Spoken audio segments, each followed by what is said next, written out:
நீதிமான் மற்றும் கர்ம வினைகளை தீர்ப்பவர் என்று போற்றப்படும் சனி பகவான் பராபவ ஆண்டான 2026 மீன ராசியில் வக்ர பயிற்சி அடைகிறார்.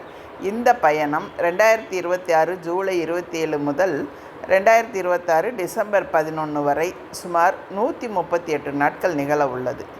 துலாம் ராசிக்கு 4 மற்றும் 5ஆம் இடத்து அதிபதியான, அதாவது சுகாதிபதி மற்றும் பஞ்சமாதிபதியான யோகக்காரக சனி பகவான் 6ஆம் இடமான நோய், கடன், எதிரி ஸ்தானத்தில் சஞ்சரிக்கும் வேளையில் வக்ரகதி அடைகிறார். துலாம் ராசிக்காரர்களுக்கு 6ஆம் இடத்து சனி பொதுவாகவே நல்ல பலன்களை தருவார் என்ற நிலையில் அவரது இந்த வக்ர கால பலன்கள் எவ்வாறு இருக்கிறது என்று பார்க்கலாம். துலாம் ராசிக்கு சனி பகவான் முழுமையான யோகக்காரகர் ஆவார். அவர் 6ஆம் இடமான மறைவு ஸ்தானத்தில் வக்ரம் அடைவதால் கெடு பலன்கள் ஏதும் ஏற்படாது. மாறாக உங்கள் எதிர்பார்ப்புகள், அதாவது உங்கள் எதிர்ப்புகள், கடன் பிரச்சனைகள் மற்றும் வழக்குகளில் இருந்து வந்த சிக்கல்கள் தற்காலிகமாக மெதுவாக நகரும். நிலுவையில் இருந்த காரியங்கள் மெதுவாக ஆனால் உறுதியாக உங்களுக்கு சாதகமாக முடியும். 4 மற்றும் 5ஆம் அதிபதிகள் வக்ரம் பெறுவதால் தாயார் மற்றும் குழந்தைகளின் விஷயத்தில் சற்று பொறுமையை கடைபிடிப்பது நல்லது. குடும்ப வாழ்க்கையை பொறுத்தவரை பொதுவாக அமைதியாகவும் சுமூகமாகவும் இருக்கும். 5ஆம் அதிபதி வக்ரமடைவதால் குழந்தைகளின் கல்வி, வேலை அல்லது திருமண முயற்சிகளில் சில இழுபறிகள் அல்லது தற்காலிக தாமதங்கள் வந்து நீங்கலாம். 4ஆம் அதிபதி வக்ரம் பெறுவதால் தாயார் உடல் நலத்தில் சிறிய தொந்தரவுகள் வரலாம் என்பதால் கூடுதல் கவனம் தேவை.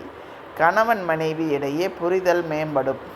அதே போல் பொருளாதாரத்தை பொறுத்தவரை வரவு சீராக இருக்கும் என்பதால் செலவுகளை சமாளிக்க முடியும். கடந்த காலத்தில் நீங்கள் கொடுத்த கடன்கள் அல்லது வராத பழைய பாக்கிகள் வசூலாவதில் சில தடைகள் ஏற்பட்டு பின்னர் நல்லபடியாக முடியும். புதிய கடன்கள் வாங்குவதை குறைத்து கொள்வது நல்லது.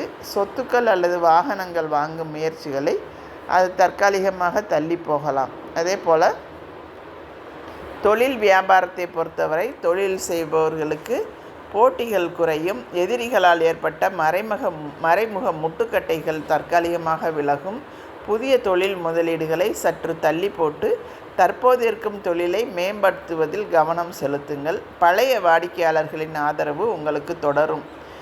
அதே போல் உத்தியோகத்தில் இருப்பவர்களுக்கு இது ஒரு அனுகூலமான காலமாகும். உங்களது திறமைக்குரிய அங்கீகாரம் தகுந்த நேரத்தில் கிடைக்கும். சக ஊழியர்களிடம் இருந்த மறைமுக எதிர்ப்புகள் மற்றும் அலுவலக அரசியல் தற்காலிகமாக பின்வாங்கும். பதவி உயர்வு அல்லது விரும்பிய இடமாற்றத்திற்கான பேச்சுவார்த்தைகள் மெதுவாக நகர்ந்தாலும் இறுதியில் உங்களுக்கு சாதகமாகவே முடியும். ஆரோக்கியத்தை பொறுத்தவரை 6ஆம் இடத்தில் சனி வக்ரமடைவதால் நாள்பட்ட நோய்கள் ஏதேனும் இருந்தால் அவற்றின் வீரியம் குறையும். என்றாலும் பழைய உடல்நல பாதிப்புகள் ஏதேனும் மீண்டும் எட்டி பார்க்கலாம் என்பதால் உணவு பழக்க வழக்கங்களில் அலட்சியம் காட்டாமல் இருப்பது நல்லது. ஜீரண கோளாறுகள் வராதவாறு பார்த்து கொள்ளுங்கள். பெண்களை பொறுத்தவரை துலாம் ராசி பெண்களுக்கு பொன் பொருள் சேர்க்கைக்கான வாய்ப்புகள் உண்டாகும்.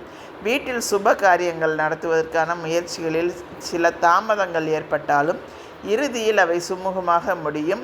வேலைக்கு செல்லும் பெண்களுக்கு பணியிடத்தில் நிலவி வந்த தேவையற்ற மன உளைச்சல்கள் நீங்கி நிம்மதி பிறக்கும். அரசியல் துறையினருக்கு இது பொறுமையை கடைபிடிக்க வேண்டிய காலமாக இருக்கும். அவசரப்பட்டு எந்த ஒரு முக்கிய முடிவையும் எடுக்க வேண்டாம். மக்கள் மத்தியில் உங்களது பேச்சிற்கு நல்ல வரவேற்பு இருந்தாலும் தேவையற்ற கருத்துக்களை தவிர்ப்பது உங்கள் பதவியை காப்பாற்ற உதவும். மாணவர்களை பொறுத்தவரை மாணவர்களின் கவனிப்பு திறனும் நினைவாற்றலும் மேம்படும்.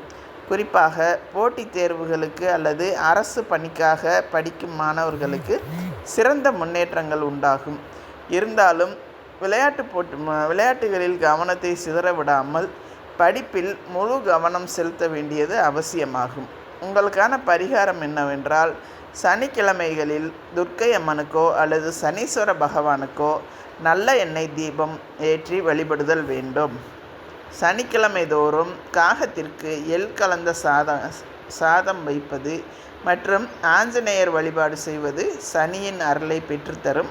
தூய்மை பணியாளர்கள், துப்புரவு பணியாளர்கள் அல்லது முதியோர்களுக்கு உங்களால் இயன்ற உணவு அல்லது ஆடைகளை தானமாக வழங்குவது சிறந்த பலனை தரும்.